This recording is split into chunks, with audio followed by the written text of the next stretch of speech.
নমস্কার বন্ধুরা, আজ আবার চলে এলাম নতুন একটা ভিডিও নিয়ে। আমরা সকলেই জানি সব পুজো শুরু হবার আগে শ্রী গণেশের পুজো হয়। তিনি জ্ঞান, বুদ্ধি ও অক্ষরের দেবতা, দেবী পার্বতী ও মহাদেবের পুত্র। শিব পুরাণ মতে দেবী পার্বতীর দুই সখী জয়া ও বিজয়ার অনুরোধে দেবী মাটি দিয়ে শ্রী গণেশকে তৈরি করে প্রাণ প্রতিষ্ঠা করেন। একদিন দেবী স্নানে যাওয়ার আগে শ্রী গণেশকে রক্ষী হিসাবে রেখে যান। সেই সময় মহাদেব এসে ভিতরে যেতে চাইলে গণেশ বাধা দেন। তখন গণেশের তেজ ও সাহস দেখে মহাদেব তার মাথা কেটে দেন।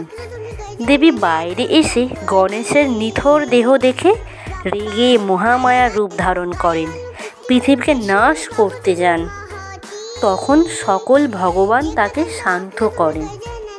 বাকি ঘটনা নেক্সট ভিডিওতে আসছে। আজ এখানেই সমাপ্ত।